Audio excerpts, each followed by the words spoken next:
Hello everybody, what is up, and welcome back to another episode of Exocraft Season 1. Today is episode 12, and you may be wondering what this massive space I've cleared out is, how I'm insta-mining, and where I got myself this Haste 2 beacon. But to understand that, we are going to have to jump back in time a little bit. So obviously the first thing I needed was the beacon itself, and to make a beacon you need a nether star, and to get a nether star you have to defeat the wither boss, and to spawn the wither boss in you need 3 wither skeleton skulls, arguably the hardest part of the process. The chance of a wither skeleton dropping a skull is only 3%. We ended up getting pretty lucky, and by the end of our day and a half of collecting skulls I managed to get myself 4 wither skeleton skulls. So the technique that I use for fighting the wither is a very well known technique. You dig yourself out a 2x1 hole as if you were doing a branch mine. You then spawn the wither in at the very end of the hole and step back for his initial explosion, which he does to charge up. At this point, if you were to be stood nearby as he did that explosion, you would take an awful lot of damage. Now, if you've never fought the wither before, for the first half of the fight, you can fight with a bow or a sword, and you can step as far back as you like. Once the wither gets to 50% health, you have to kill him with melee, which means either a sword or an axe. I managed to go and get myself a Smite 4 diamond sword, so that deals a lot more damage than a sharpened sword, given that the wither is counted as an undead mob. Now this fight in the end went surprisingly well.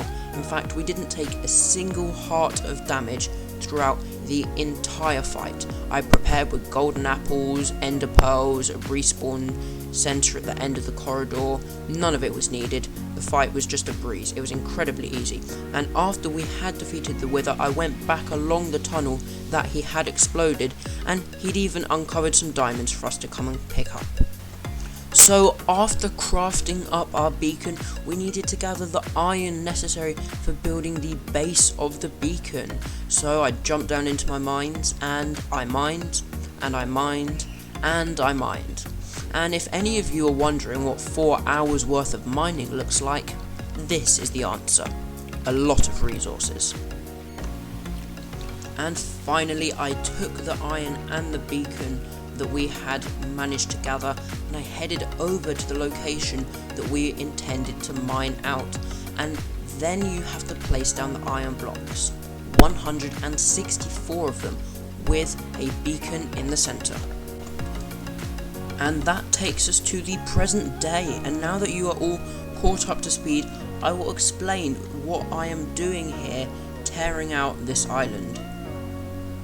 So my original idea was these 2 islands that I have laid out below were going to be built down as kind of cliff-edge mountainous islands rising out of the ground, and I intended to destroy the entire mushroom island, just get rid of it, the entire thing, down beneath the ocean. However, I have completely changed my mind. I no longer want to build these islands in the slightest, and I have a completely new plan. So just before I show you what that plan is, let's really quickly just mine out these outlines that I drew.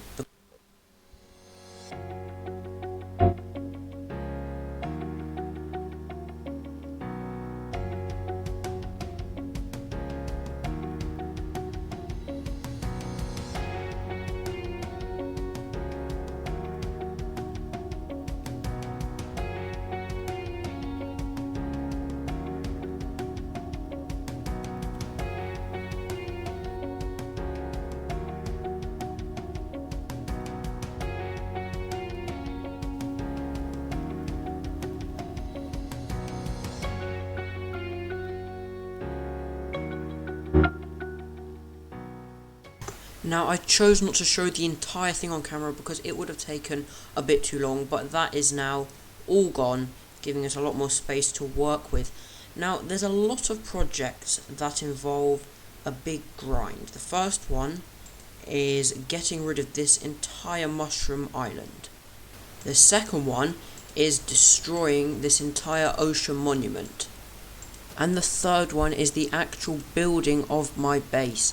However, you see, the problem is, all of those things I would love to film using the replay mod, and unfortunately at the moment the replay mod is not available for 1.15. Before I get onto anything else, I want to take a quick look in our creative world of what I have put together for my idea for our base. So here is what I've put together. It is heavily inspired by something I saw on the Hermitcraft server by Green and Good Times with Scar, or at least the monoliths in the centre are. Around the outside I have built it on a kind of mountainous rocky island, and then I've put lots of vegetation, greenery and bamboo in the centre with a small number of flowers. A few of the fun details I've added are very tall sugarcane with water under these half slabs, campfires coming through blocks, and these statues in the centre. The idea is that we fly in by elytra through this hole in the centre. Where I've put black concrete, we would have it continue downwards into the earth, which is where we'd have our base and our main storage system. Another small fun idea I had was having smaller little islands surrounding this main island with stone structures like this one on them. We might have 4 or 8 surrounding the main island, and the nice thing is we wouldn't have to worry about lighting any of it up, because being on a mushroom island, no mobs would spawn in the first place. However, unfortunately, the main thing that's stopping me doing that right now is not having the replay mod. There's a lot of things that I'd like to do on this world that I would love to wait until the replay mod is out to do. I think it would be a lot better for the viewer to be able to see it being built in the third person. So for now, I'm going to wait on that project, but I promise it will be coming. The replay mod, we've been told, is coming soon. However, I don't know whether that means a few days, a few weeks, or even a few months. So if the replay mod isn't out in a few episodes time, I'll probably get building on that base without it. Anyway, between clips and while I've been working in that creative world, I've done a bit more digging, and on this opposite side of the island, I've cleared away a ton of stuff and levelled out the ground. I did a little bit more on this other side where we started the episode off, over here, but I haven't done too much more on this side. I also had a bit of a test with some TNT. It didn't go entirely to plan. It didn't set off in a chain reaction like I expected it to, and it was a bit of a mess. But it was pretty fun, so I'm thinking on this mountain here, we might just give it another go. So let's see how much this makes. I think this will be about 3 stacks now. Let's see, 3 stacks. Alright, that'll have to do for now, because I want to save the rest of my gunpowder for firework rockets. But I'm going to place down a little bit of this stuff, and let's see what we can do. Alright, so I haven't put down too much. I've put down just under a stack. And this is just for test purposes, to see how well it goes. Let's light it up. See if we can light a few of these. Oh, here we go. Okay, oh. Okay, alright, we didn't get these top ones. Okay, yep. There you go. See, I'm a great shot. Oh, okay. Okay. Well, I mean, it works. It works, doesn't it? Let's throw down a bit more of this.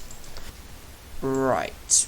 Still not catching. I think I need to place it closer next time. Maybe I just need more TNT. Okay, come on. Oh, are you serious? There we go. Now. Yeah. Okay, and some up there. Some that didn't light up there. Nope. Okay, we got this. Yes. Is there any more that didn't light? Oh, there's a bunch down there that didn't light. See if we can get that one. Am I going to have to swoop in? No, I think it went. Oh, there's some more around here. Okay. I need to work on these placements because they're just not lighting. Oh, some more down here. Okay. Well. Has that been useful? Yes, I'd say it has. That's removed an awful lot of mountain. Okay, I'm going to do this a bit more. In fact, actually, I want to get rid of this, because this has been annoying me recently. Let's tear this down. Alright, I'm going to do some more TNT-age, and let's see what we can remove.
This is funny.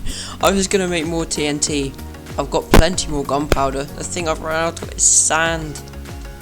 We can't make any more today because I am not going sand mining right now. But we have removed an awful lot of stone and dirt here. I'm pretty sure that saved time. I mean, I don't know if it would have been quicker just using the beacon, but surely not. Look how much we've removed. The entire top of that mountain is just gone. Anyway, that was fairly successful in my opinion. Now, just before we end off today, I want to say with all of this resource gathering I've been doing, with the destroying of these mountains and hills and stuff, I've been getting a ton of dirt and other resources. Not so much stone over here. I've even been getting mushroom blocks because I put silk touch on my axe. I've been getting a lot more stone when I was mining on this side because it's more hills and less flat ground. So yeah, look at this. Whole bunch of stone there. We've got cobblestone, andesite, granite, diorite. That andesite's definitely going to come in handy at some point. But if we ever have a project that requires a ton of stone or dirt, we're going to have more than enough. Well, it's been a pretty productive episode. We've blown the tops off all of these mountains, cleared out a bunch of space over in this corner, and also over on this side where we've flattened it down. And hopefully, fingers crossed, by next episode we will be able to use the replay mod to film the building of our base. But unfortunately guys, that is about all we have time for today, so that is where we are going to be wrapping this one up. Don't forget, if you enjoyed, leave a like, subscribe if you haven't already, and I will catch you guys all in the next episode.